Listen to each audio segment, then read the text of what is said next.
ברגע זה ממש, כמעט כל מה שמקיף אתכם נאכל. הם לא נראים לעין בלתי מזוינת, אבל אורגניזם הנקראים מיקרובים נמצאים בכל מקום. המוני חיידקים, ארכיונים ופטריות התפתחו כדי לייצר אנזימים רבי עוצמה, המפרקים חומר אורגני קשה לחומרים מזינים הניתנים לעיכול. אבל יש סוג אחד נפוץ במיוחד של חומר, שכמעט אף מיקרוב לא יכול לפרק. פלסטיק. כדי לייצר את רוב סוגי הפלסטיק, מזקקים מולקולות נפט, גז ופחם, והופכים אותן לשרשראות מולקולות ארוכות שחוזרות על עצמן, הנקראות פולימרים. לעתים קרובות, תהליך זה דורש טמפרטורות מעל 100 מעלות צלזיוס, לחץ גבוה במיוחד ושינויים כימיים שונים. פולימרים מעשי ידי אדם שונים למדי מהפולימרים המצויים בטבע. כיוון שהם קיימים רק מאז שנות ה-50, לרוב המיקרובים לא היה מספיק זמן לפתח אנזימים כדי לפרק אותם. קושי נוסף הוא העובדה שכדי לפרק את רוב הקשרים הכימיים של הפלסטיק, נדרשות טמפרטורות גבוהות בדומה לחום שנדרש כדי לייצר אותם, וחום כזה הוא קטלני לרוב המיקרובים. משמעות הדבר היא שרוב סוגי הפלסטיק לעולם לא מתכלים. הם פשוט הופכים לאין ספור פיסות זעירות ובלתי ניתנות לפירוק. ופיסות מסוגי הפלסטיק הנפוצים ביותר כמו פוליאתילן, פוליפרופילן ופוליאתילן טרפטלט מצטברות בערימות כבר עשרות שנים.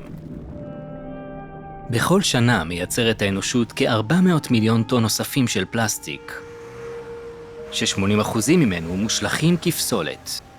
מתוך פסולת הפלסטיק הזו, רק 10% הם מוחזרים, 60% נשרפים או מגיעים למטמנות, ו30% זולגים לסביבה, שם הם מזהמים מערכות אקולוגיות טבעיות במשך מאות שנים. על פי הערכות, כ10 מיליון טון של פסולת פלסטיק מגיעים לאוקיינוס מדי שנה, בעיקר בצורת שברי מיקרופלסטיק המזהמים את שרשרת המזון. למרבה המזל, קיימים מיקרובים שאולי יוכלו לעזור.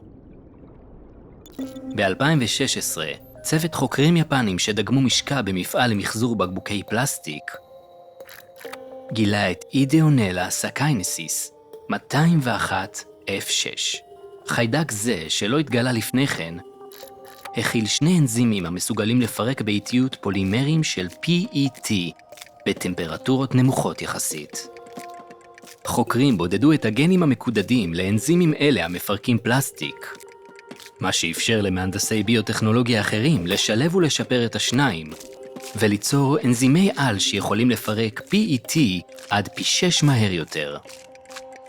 אבל אפילו לאחר ההתקדמות הזו, לאנזימים שגדלו במעבדה עדיין לקח שבועות לפרק פיסה דקה של PET, והם פעלו בצורה הטובה ביותר בטמפרטורות מתחת ל-40 מעלות צלזיוס.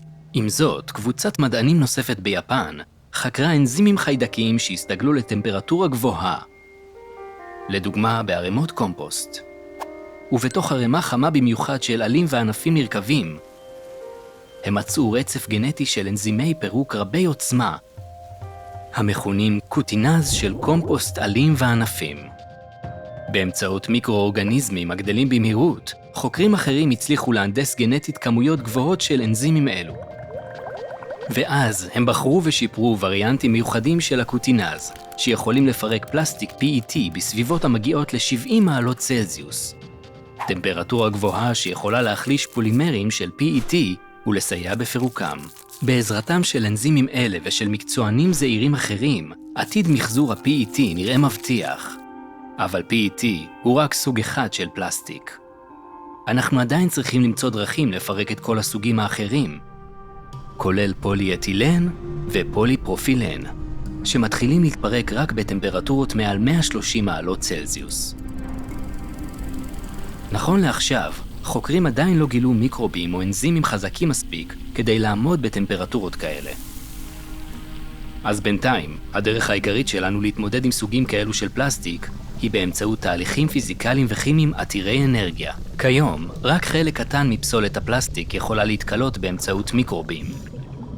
חוקרים מחפשים אחר אוכלי פלסטיק עמידים יותר לחום, בסביבות העוינות ביותר של כדור הארץ, ואחר דרכים להנדס אנזימים אוכלי פלסטיק טובים יותר במעבדה.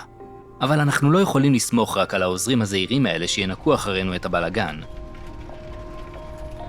אנחנו צריכים לחשוב מחדש מהבסיס על מערכת היחסים שלנו עם פלסטיק, לעשות שימוש טוב יותר בפלסטיק הקיים, ולהפסיק לייצר עוד מאותו הדבר. ואנחנו צריכים לתכנן בדחיפות סוגים של פולימרים שיהיו ידידותיים יותר לסביבה, שקבוצת אוכלי הפלסטיק ההולכת וגדלה שלנו תוכל לפרק בקלות. מוכנים להמשיך ללמוד? צפו בסרטונים אלה אם אתם רוצים לאתגר את מה שאתם חושבים שאתם יודעים, או ללמוד עוד על מה שאתם לא יודעים. הרשמו ושמרו על הסקרנות.